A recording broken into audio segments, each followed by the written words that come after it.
حضرت عمر رضی اللہ تعالیٰ عنہ کا دربار لگا ہے. ایک شخص کو پکڑ کر لوگ لے آتے ہیں کہ شخص نے ہمارے باپ کو قتل کر دیا. حضرت عمر رضی اللہ تعالیٰ عنہ نے پوچھا کیا ماجرا ہے بھائی؟ اس نے کہا جی واقعی میں ان کے باپ کا قاتل ہوں، لیکن میں نے قصداً قتل نہیں کیا. ہوا یہ کہ میں ایک مسافر ہوں، جا رہا تھا، راستے کے اندر سبز چراگاہ تھی، میرا اونٹ بھوکا تھا، اس چراگاہ میں داخل ہو گیا. اس کے بوڑھے باپ نے پتھر اٹھایا اور میرے اونٹ کو مارا، اس کی آنکھ نکل گئی. مجھے بڑا غصہ آیا، میں نے وہی پتھر اٹھا کر اس کے باپ کو دے مارا، لیکن وہ ایسے ٹھکانے پہ لگا کہ اس کا باپ فوراً فوت ہو گیا. میرا قصد اور ارادہ نہیں تھا، لیکن بہرحال میں اس بات کا اقراری ہوں کہ میں نے اس کے باپ کو قتل کر دیا ہے. آپ جو حکم سنائیں میں اس کو قبول کروں گا، لیکن میں ایک مہلت مانگتا ہوں کہ میرے دوست، میرے بھائی کی کوئی رقم میرے ذمہ ہے، میرے پاس اس نے امانت رکھی ہوئی ہے اور وہ مجھے پتا ہے کہ میں نے کہاں چھپا کے رکھی ہوئی. اگر آپ فیصلہ کر دیتے اور میری گردن کاٹ دی جاتی ہے تو وہ امانت جو میں نے رکھی ہوئی ہے سنبھال کر کے میرے علاوہ کوئی جانتا بھی نہیں ہے، تو وہ اس تک کون پہنچائے گا؟ اگر آپ مجھے 3 دن کی مہلت دے دیں تو میں جا کر کے اس کی امانت اس کو واپس کر کے پھر واپس آؤں گا، پھر یہ پھندا پھانسی کا میں اپنے گلے میں ڈلوانے کے لیے تیار ہوں گا. حضرت عمر رضی اللہ تعالیٰ عنہ نے فرمایا کہ کوئی شخص تیری ضمانت دے دے تو ہم تجھے چھٹی دینے کے لیے تیار ہیں.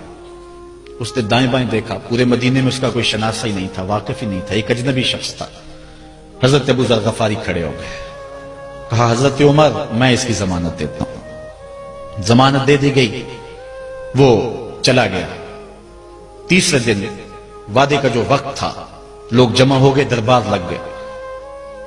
ابھی تک آنے والا نہیں آیا. لوگوں نے کہا ابو ذر تو نے غلطی کی ہے، ایک اجنبی کی ضمانت دی اور ابھی تک وہ نہیں آیا. اور میاں صاحب فرماتے ہیں ایک بار جو پھنگی اڑ جاندے اور پھر کدی نہ پھنس دے. ظاہر ہے وہ چلا گیا، واپس تو نہیں پلٹ کے آئے گا، اسے پتا ہے کہ آگے سیدھی سیدھی میری موت ہے، تو تم نے یہ کیا غلطی کی؟ خیر آپ نے فرمایا کہ اگر وہ نہ آیا تو یہ پھانسی کا پھندا میرے گلے میں ڈال لینا، لیکن بہرحال میں نے اس کی ضمانت دی. کچھ عرصہ بیتا کہ دور سے گرد و غبار اڑتا ہوا دکھائی دیا. جب صورت واضح ہوئی تو وہی شخص تھا. حضرت عمر فاروق رضی اللہ تعالیٰ عنہ کے دربار میں کھڑا ہو کہنے لگا حضرت کسی وجہ سے تاخیر سے پہنچا ہوں، معذرت چاہتا ہوں، اب جو حکم ہے پورا کیجیے. حضرت عمر رضی اللہ تعالیٰ عنہ اس کے پھانسی کے احکامات جاری کر چکے تھے. آپ نے فرمایا کہ ابو ذر یہ بتا کہ تو نے اس کی ضمانت کیسے دی جب تو اسے جانتا نہیں تھا؟ تو سنو حضرت ابو ذر غفاری نے کیا کہا.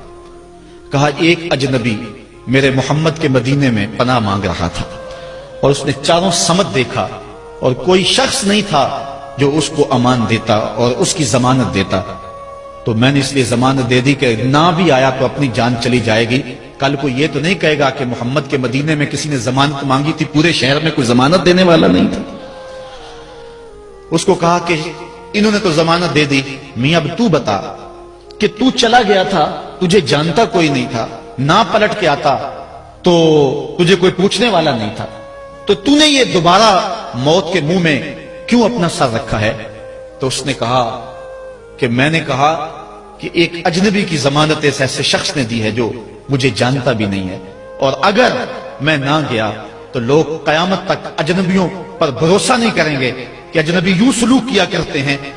تو حضرت عمر رضی اللہ تعالیٰ عنہ اس کے پھانسی کے احکام جاری کیے تو جن کے باپ کو قتل کیا تھا وہ بیٹے کھڑے ہو گئے، کہنے لگے تاریخ کی کالک ہم اپنے منہ پہ ملیں گے، ہم بھی اپنے باپ کے قاتل کو معاف کر دیتے ہیں. یہ ہماری تاریخ ہے، یہ ہماری کہانی ہے. لیکن آج ہم کس جگہ پہ کھڑے ہیں اور کیا ہماری صورتحال ہے؟